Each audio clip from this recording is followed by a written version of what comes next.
Olá, meus amigos. Muito bom falar com vocês. Desejando aqui um excelente 2022 a todos, certo? Retomando, pessoal, o nosso case sobre o Covid, né? Vou até entrar aqui no slide, que eu acho que vai ficar um pouco mais tranquilo de entender. Qual que eram as nossas etapas aqui para poder evoluir nesse estudo, certo? Primeiro teríamos uma primeira fase da teoria, onde eu mostrava qual que era o assunto de negócio a ser resolvido, certo? O segundo passo foi onde eu mostrei, né, os resultados provenientes que são provenientes dentro desse PPT. Então, eu descaracterizei informações, né, eu simplifiquei algumas coisas e demonstrei para vocês ali os slides em relação, né, ao que foi entregue, ao que foi estruturado, que foi resultado dos modelos ali, das validações que a gente efetuou dentro dessas amostragens, dentro desses grupos de risco. Agora, nessa aula de hoje, a ideia é que a gente faça uma navegação dentro do notebook, no qual eu estruturei para gerar o dataset. Esse notebook, ele não tem ali o seu valor de raiz, né, o valor inicial, toda a sua estrutura inicial, por conta de ter toda a base de dados, de ter ali a caracterização dos campos. Então, para realmente manter ali o sigilo, manter ali o acordo e as leis, né, de geral e proteção de dados, eu simplifiquei todas as colunas, né? Criei nomes ali mais fictícios, no qual a gente vai conseguir trabalhar e navegar dentro dessas estruturas. Beleza? Então vamos ver.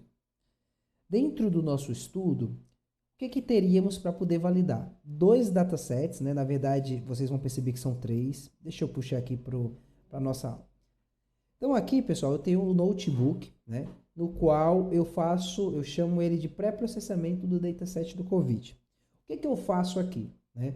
Temos, anteriormente a isso, a etapa de qualificação do dado, sanitização, integração dessas informações, né? Então vocês vão perceber que aqui eu ainda mantenho algumas dessas fases. Então, por exemplo, eu tinha os dados de datasets mais brutos, né, mais granulares, e eu precisava integrar essas informações a ponto de eu conseguir correlacionar um indivíduo, né, dessa empresa com o seu registro médico, com as suas comorbidades, né? O que ele tinha ali na sua base médica, ali dentro do seu prontuário, que é mantido por cada uma das organizações, certo? Então, dentro dessa estrutura da identificação do colaborador com os seus sintomas, né, visitados todos os dias, no qual ele demandou ali, ele explanou sobre quais sintomas estavam sentindo, quais não estavam, né, algumas informações relativas ao dia a dia do fluxo COVID, né, que era muito implementado. Então, por base de um checklist que era feito pelas empresas, incrementando as informações desse prontuário médico de comorbidades desse funcionário, conseguimos chegar nessa segunda etapa, que é entrar no nível de dataset onde eu conseguiria trazer um algoritmo para poder trazer alguma predição desse naipe, tá? Então vamos entender aqui, para a gente refrescar, né? Então dentro do notebook eu tenho todo um detalhamento, né, dos estudos, de algumas fontes que me ajudaram a entender essas informações. Então essa fonte foi bastante interessante porque naquela época, como eu comentei anteriormente, tínhamos poucas informações sobre as comorbidades, até tinha, né, toda uma relevância em relação à piora dos quadros clínicos em relação a comorbidades, né, provenientes de comorbidade, porém não era algo muito comentado ou não tinha ali toda uma ênfase, né, a propósito. E no caso, a gente conseguiu com esse entendimento para essa amostragem, para esse grupo, né, organizacional, entender que as comorbidades dentro do setor, dentro da corporação, era muito influenciável, certo? Então vamos lá. O que eu tratei como lista de comorbidades, né? No slide anterior, mas aqui trazendo um pouco mais no nível do dado, para a gente ter um comentário mais robusto, eu trouxe aqui a lista de comorbidades. Tínhamos diabéticos, conforme juízo clínico, né? A critério médico, pessoas com 60 anos ou mais, acima de 50 anos, hipertensão descompassada, obesidade, MC é maior que 40, câncer e doenças imunossupressoras, pneumomatas graves ou descompensados e diversas outras, né, comorbidades que tinham nesses quadros clínicos. Então, essa seria o nosso resumo das possíveis comorbidades que um funcionário poderia ter. Poderia ter até mais de uma delas, tá? Para deixar isso bem claro. E o que eu precisei identificar dentro dessa cadeia, né, evolutiva, dessa cronologia após a doença, ou então a partir do planejamento, né, do checklist, quais seriam os eventos mais importantes dentro dessa cadeia de tratamento ou dessa cadeia de acompanhamento sobre a doença, certo? Então, o que a gente fez aqui? Eu olhei para o checklist de data mínima, né, o checklist de data máxima e a data do exame rápido, que seria basicamente as 3 primeiras etapas pré-confirmação. Tá? Então, dentro do estudo, eu trouxe a pré-confirmação para me ter uma linha cronológica um pouco mais ampliada, né, uma lupa um pouco mais ampliada. Após a data de confirmação, eu tenho sintomas iniciais, último dia trabalhado ou provável início de uma quarentena, quando ele já é movido ali para uma necessidade médica, né? O término da quarentena, caso esse cara tenha uma alta ali, alguma coisa do tipo, uso do respirador, alta, contato com o infectado, hospitalizado, recuperado e óbito, tá? Aqui a cronologia pode ser variada, não quer dizer que eles todos passem por a mesma etapa ou pelos mesmos eventos. Eu tenho eventos que não acontecem para uns, eventos que não acontecem para outros, e algumas situações que acontecem realmente dessa cronologia como um todo. Claro que não tenho como ter o recuperado e o óbito, né? Então o recuperado, o óbito e o alta, eles são considerados os targets de saída, né? Ou sim ou não, certo? E aí, dentro da lista de sintomas considerados, qual que eu tinha, quais foram os sintomas mais recorrentes dentro dessas amostras de pessoas? Foram os calafrios, a coriza, diarreia, dor de cabeça, dor de garganta, falta de ar, febre, perda de olfato, perda de paladar e tosse. Então, comumente, acho que hoje, após 3 anos, todos nós temos aí minimamente conhecimento dos sintomas principais do Covid.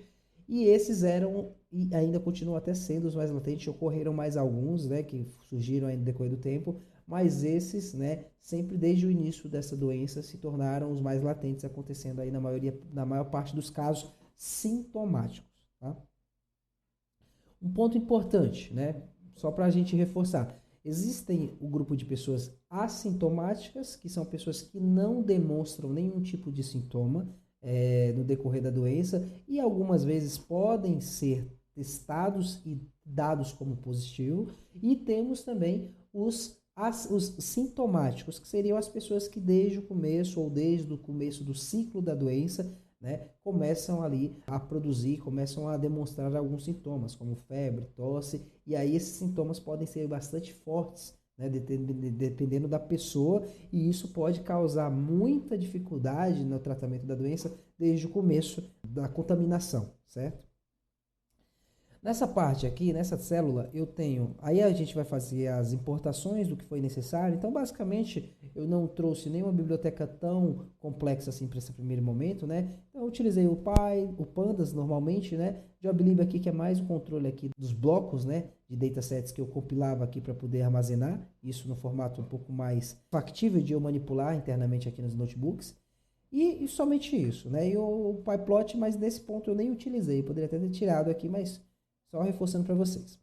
Então, essa célula aqui, ela está sendo dedicada às funções que eu criei para fazer as totalizações, né? Então, o que era isso, né? Eu tive em uma etapa do processo toda uma feature validations, né? Então, eu fiz as validações das features que fariam sentido, né? Fiz algumas técnicas, implementei algumas validações e dentro dessas validações eu notei que tiveram, né, bons resultados em relação a esse fluxo, né, de totalizadores. Então, eu descartei algumas variáveis que não tinham um peso relevante e mantive algumas que tiveram, certo?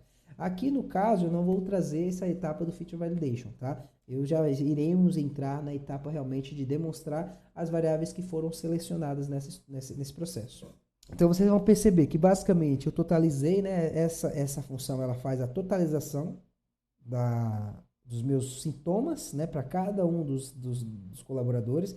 Então, qual que é a ideia aqui a nível, né, de predição? Eu tenho a visualização de indivíduo a indivíduo, olhando todo o seu histórico, né, de eventos e todo o seu os seus totais de sintomas, tá? E também alguns outros totais ali, alguns outros variáveis que são relativas a contato com o infectado, algumas outras variáveis que se tornaram relevantes dentro do contexto da validação, dentro do contexto do estudo, tá?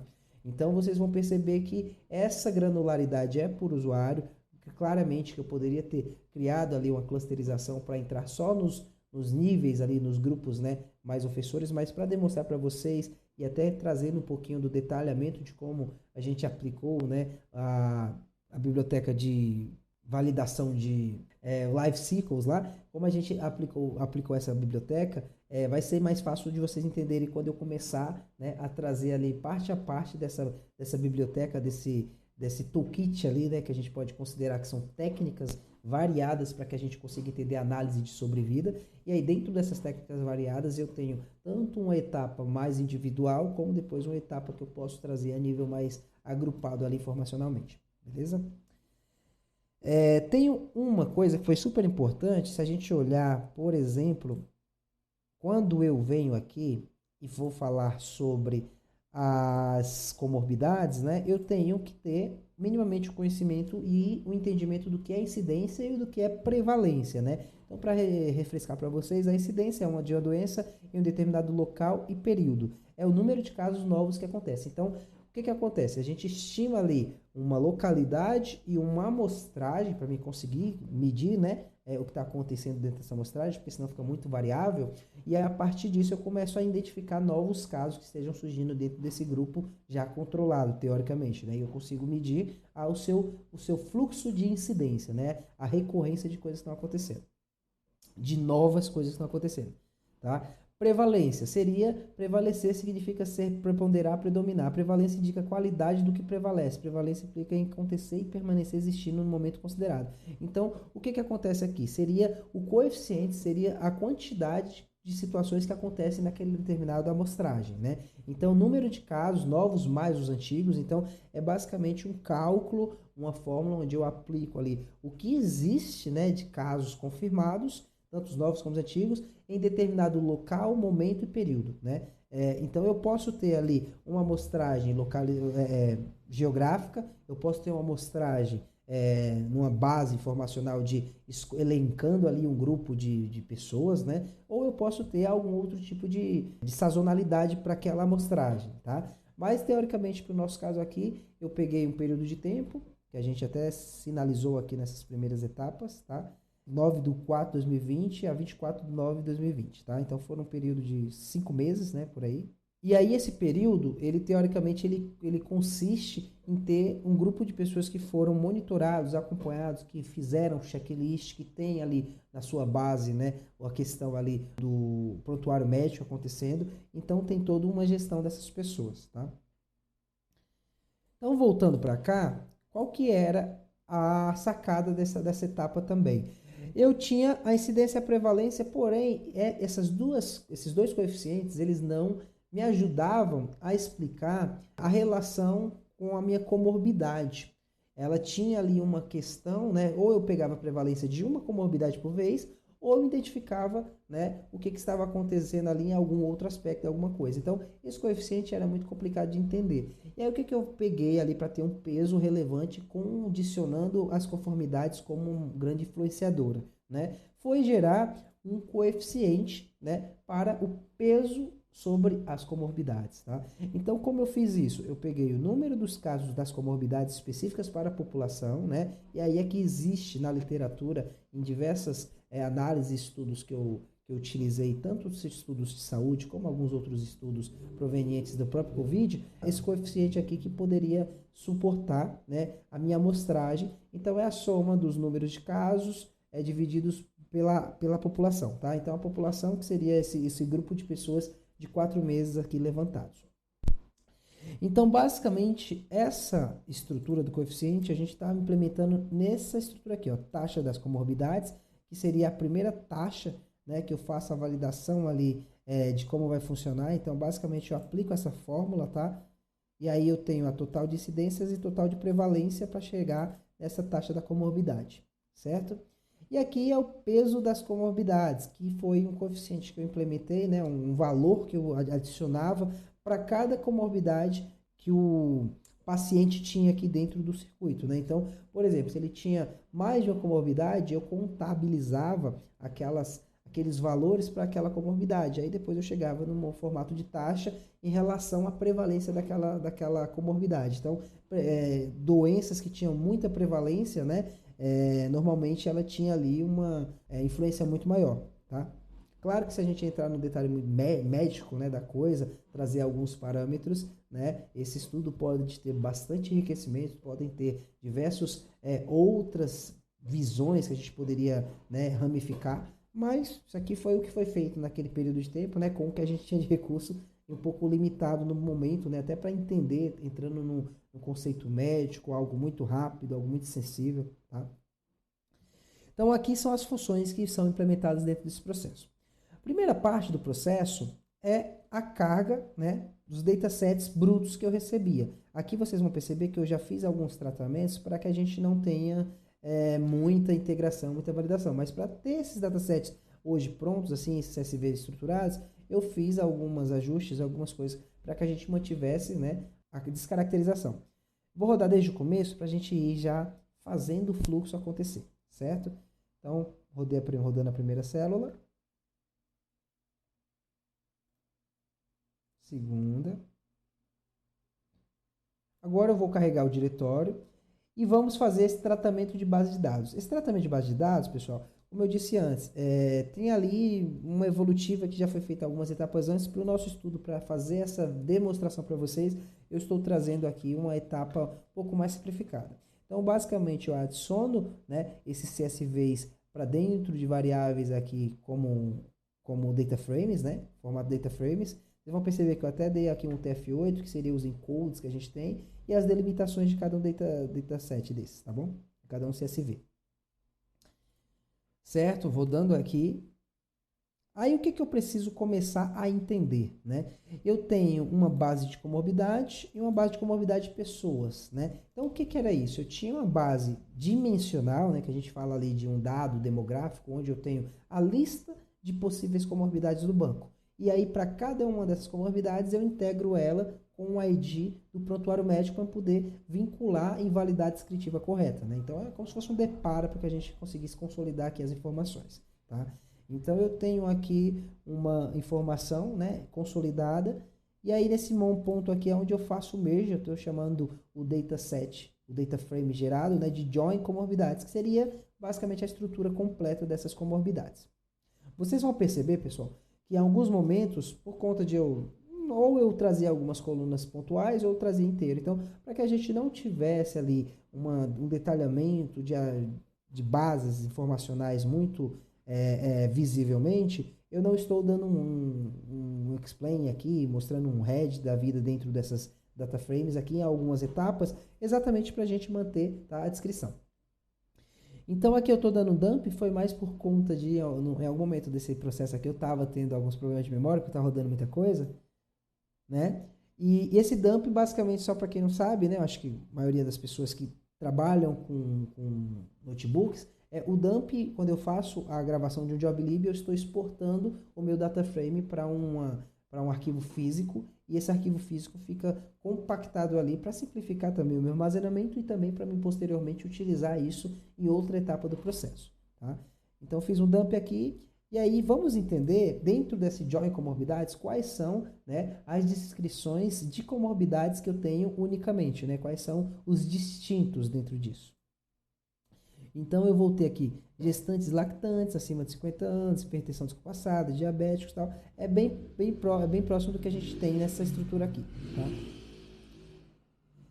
E aí, o que eu começo a fazer nessa segunda parte aqui, após eu ter feito a carga dos data frames? Eu começo a estruturar o meu checklist, né? Então, eu tenho aqui algumas variáveis que são importantes para mim e eu começo também a simplificar as minhas colunas, a ter as minhas colunas mais interessantes dentro do meu processo, tá?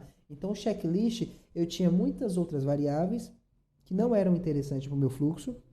Então, a partir disso, eu já consolidei somente as que importavam e apliquei aqui algumas conversões de valores, né? Então, vocês podem perceber que para todas as datas que eram datas, né? Todas as informações que eram possivelmente data, eu, né, estruturei aqui uma conversão, né, nessa máscara aqui de ano, mês e dia, que era o que eu recebia dentro desses dados. Então, vamos rodar aqui.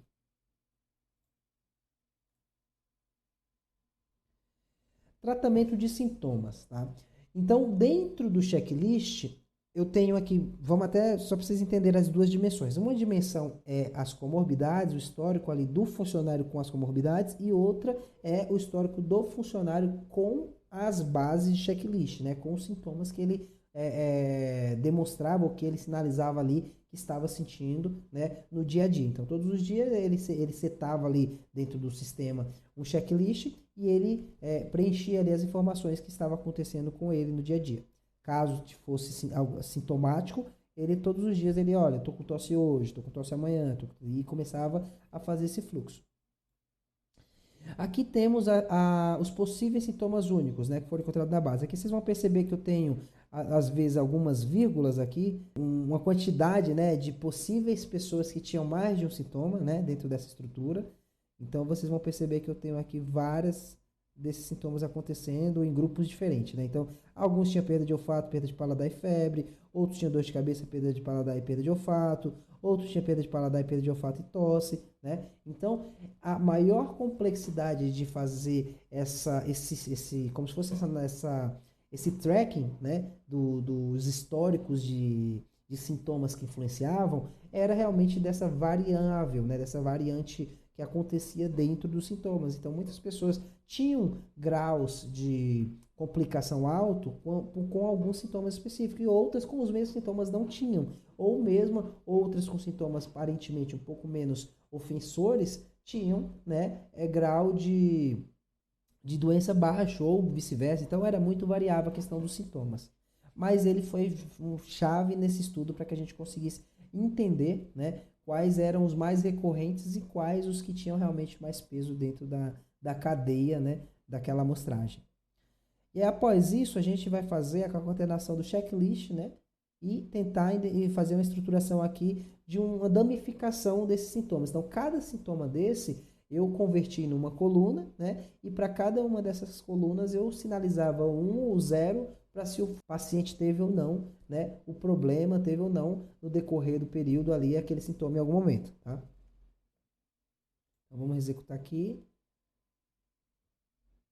E aí, depois disso, eu aplicava alguns ajustes para a nomenclatura das colunas. Por quê? Porque eu tinha algumas colunas que ela quebrava em algum momento ali na hora que eu fazia a conversão ali. Então, era um ajuste meio que na parte de engenharia mesmo, tá? Na parte descritiva do valor da coluna. Não é nada relacionado à feature em si. Era realmente para a gente ter uma qualidade melhor da informação.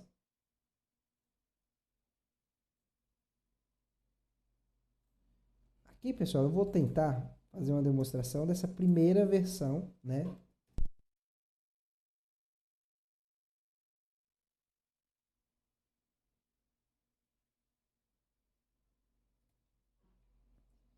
Então eu tenho, né, o checklist, a data do checklist, checklist dos sintomas, eu tenho o checklist de contato infectado, sim ou não, checklist de quarentena, né, checklist de modo de trabalho. Eu tenho diversas informações que me ajudaram, né, a identificar essa estrutura, né, correlacionando essas informações para que eu chegasse a entender se a situação daquele paciente tinha uma possível, né, piora ou não, tá? Então aqui é um quadro geral de todas as features que a gente foi integrando aqui dentro do estudo. Aí, nessa segunda etapa, o que eu começo a fazer? Eu começo a validar todas essas informações que estão data, que elas teve ou não teve, né? Todas essas validações eu coloco também no formato mais binarizado para que eu consiga levar essas métricas posteriormente, né? Para que eu consiga validar, olha, ele passou numa data, ele teve exame rápido, ele não teve, então eu consigo medir, né, se o paciente, se o paciente realmente passou por aquelas etapas ali dentro dos fluxos dos eventos, né? E também tem algumas outras colunas aqui que eram interessantes para mim. Mas basicamente, nessa etapa, é como o encoder, né, das variáveis que foram interessantes para mim dentro dos eventos.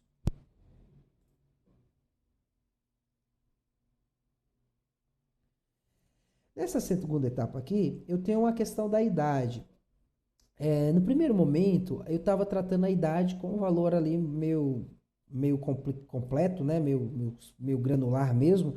Porém, a gente teve, né, em diversos estudos, uma melhora quando eu binarizava essa informação, quando eu trazia ela, né, para uma faixa, né, de dados. Então, ao invés de eu falar que o cara tinha 20, né, eu falava que ele estava entre os 10 aos 20, entre os 20 aos 30, entendeu? Então, no caso aqui, eu tenho 0 aos 20, 20 aos 30, 30 aos 40, 40 aos 50, 50 aos 60 e acima de 60, né? Isso foi muito importante porque naquele momento tínhamos, né, um grupo de pessoas muito sensíveis ao Covid, que era os grupos de 50, 60 e 60 ou mais, né? Então existia realmente uma facilidade muito forte nos idosos, né, nas pessoas da melhor idade, digamos assim, né?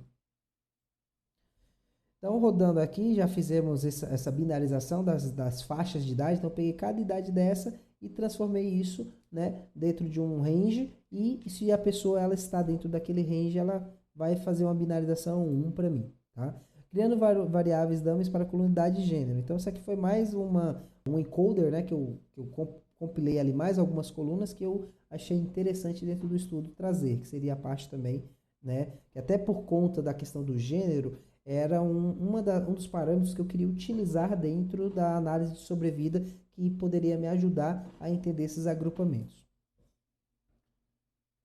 Eu faço outro dump, tá, pessoal? Não vamos olhar muito para esse. E aí aqui eu tenho, né? Deixa eu fazer o seguinte, para ficar mais fácil.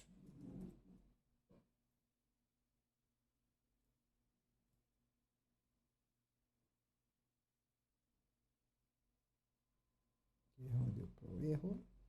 Vamos entender, acho que não rodei o anterior, certo?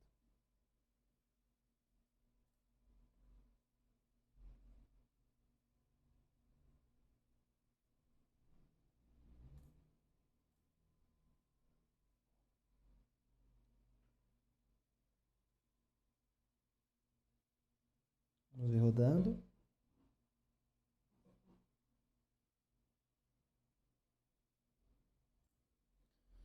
Beleza, pessoal? Deu erro anteriormente porque eu tinha quebrado a célula que estava rodando. Demora um pouquinho, tá? Então, após essa parte aqui, vamos entender então a saída, né? Então, eu tenho, né, todo um checklist, né, das coisas que chegaram e já tenho aqui as variáveis totalizadas, né? Temos todas ainda porque eu ainda não simplifiquei, né? O que eu precisava utilizar dentro do contexto do algoritmo, tá? Então, temos todas as informações aqui dessa linha, né, por cada um dos pacientes, dos indivíduos aqui, certo? Então, aqui eu começo a olhar também para a questão de indivíduos únicos, né? Que é o momento onde eu vou escolher as variáveis que eu preciso, né? E já estão totalizadas para poder fazer o trabalho aqui posterior. Após a minha agregação, também eu tenho a etapa da agregação, acabei não falando, tá? Que essa é a etapa onde eu faço todas as totalizações dos, né, sintomas do paciente dentro, né, do seu histórico. Então, ele faz toda a contagem ali para todas as vezes que o cara teve sintomas, tá? E aí, o que eu estou usando? A soma do contato com o infectado, qual que é o seu gênero, né? A sua faixa de idade, os totais, os sintomas totalizados e alguns consolidados aqui que eu trouxe aqui, mas essa etapa não vai entrar na segunda parte do algoritmo, mas só para que vocês entendam que isso também estava considerando. Aí eu faço um drop duplicates aqui, né, que seria para a gente dropar as duplicidades, caso tiver. Eu tenho um bom costume de fazer isso, mas eu já tinha validado o dado anteriormente e não tinha duplicidades. Olhando um pouco aqui o que sobrou, né, então o que ficou para mim trabalhar, né, foram essas informações. Porém, essas questões aqui dos eventos eu ainda vou, né, utilizar isso um pouco mais embaixo, por isso que eu mantive, né, essa questão checklist, porque é onde eu vou validar ali quantidade de eventos também que eu tive para cada um dos pacientes, para que a gente tenha mais uma variável ali que possa influenciar, né, na performance desse algoritmo. Então, calculando a taxa de prevalência para cada comorbidade, né? Então, eu tinha aqui a união dos dois datasets, certo? E eu fazia aqui todo um trabalho desse cálculo, desse merge aqui em cima desses IDs, tá?